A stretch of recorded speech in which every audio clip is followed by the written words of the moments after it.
फरवरी मार्च 2019, paper 1-2, question number 7। Kinematics का ये सवाल है, a stone is thrown vertically upwards from a point that is 12 metre above the sea. ठीक है, it is then falls into the sea below after 3.4 seconds. ठीक है, यानी स्टोन ऊपर गया और ऊपर से नीचे समुद्र में चला गया और इसको जो टाइम लगा वो 3.4 सेकेंड्स लगा। एयर रेजिस्टेंस इज नेग्लिजिबल, ये तो एक बहुत अच्छी बात है कि एयर रेजिस्टेंस इसने हटा दी। तो इसका मतलब क्या हुआ, एक्सेलरेशन ड्यू टू ग्रेविटी की वैल्यू क्या है आपके पास, कांस्टेंट, यानी a is equals to g is equals to 9.81 metre per second square. आगे चलते हैं। At which speed was the stone released when it was thrown, यानी इनिशियल स्पीड आपसे पूछ रहा है।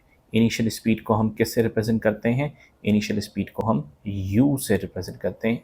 u आपसे पूछ रहा है और आपको क्या दिया हुआ है, आपको हाइट दी हुई है from a point that is above 12 metre above the सी।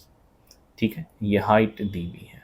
तो आपके पास अगर इस सिनेरियो को हम स्केच करें तो मेरा बेटा आपके पास क्या है कि लेट्स से ये आपके पास कोई ये वो क्लिफ टॉप है और जहाँ से बॉल को थ्रो किया गया, और ये बॉल हम यहाँ पे बना देते हैं।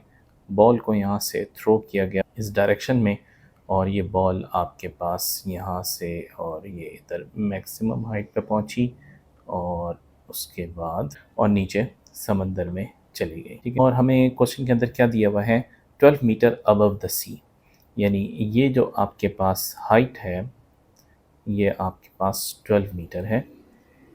ठीक है, अबव द सी, ये 12 मीटर की हाइट है। ठीक है, और आपके पास जो डेटा दिया हुआ है वो क्या है, एक्सेलरेशन ड्यू टू ग्रेविटी जिसकी value 9.81 metre per second square है। और क्या दिया हुआ है, टाइम इसने दिया हुआ है 3.4 सेकंड्स लगे पूरे जर्नी के अंदर। तो t is equals to 3.4 seconds.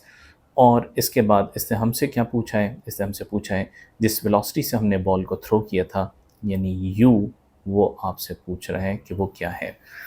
अब मेरा बेटा वेलोसिटी आपके पास जब हमने इक्वेशन ऑफ मोशन अप्लाई करेंगे तो हमारे पास इक्वेशन ऑफ मोशन के लिए वो कौन सा फॉर्मूला है जिसके अंदर आपके पास इनिशियल वेलोसिटी हो, डिस्टेंस हो। ठीक है, इस डिस्टेंस को s लिख लेते हैं। ठीक है, और हमारे पास टाइम हो। तो टाइम, डिस्टेंस और वेलोसिटी, ये तीन चीज़ें हमारे पास जिस फॉर्मूले के अंदर आते हैं तो वो फॉर्मूला हमारे पास s is equals to u t plus half a t square, ये फॉर्मूला बन जाता है। अच्छा बेटा, अब एक यहाँ पर स्टोरी ये है कि जब आपके पास बॉल को आपने थ्रो किया अपवर्ड्स, तो अपवर्ड मोशन अगर आप पॉजिटिव ले रहे हैं तो डाउनवर्ड मोशन आपके पास नेगेटिव हो जाएगा, और अगर अपवर्ड मोशन आप नेगेटिव ले रहे हैं तो डाउनवर्ड मोशन आपके पास पॉजिटिव हो जाएगा। तो यह आपके ऊपर है कि आप क्या लेते हैं। तो अगर upward direction taken as positive तो एक्सेलरेशन ड्यू टू ग्रेविटी आपके पास डाउनवर्ड जो है वो आपके पास क्या हो जाएगी, ये नेगेटिव हो जाएगी। ये वाली वैल्यू आपके पास -9.81 हो जाएगी। तो हम ये करते हैं, हम डाउनवर्ड मोशन को हम जो है पॉजिटिव ले लेते हैं और अपवर्ड मोशन को हम नेगेटिव ले लेते हैं। तो ये हमारे पास अपवर्ड क्या हुआ, अपवर्ड मोशन हमारे पास नेगेटिव हम ले लेते हैं और डाउनवर्ड मोशन हमारे पास क्या है, पॉजिटिव हो गया।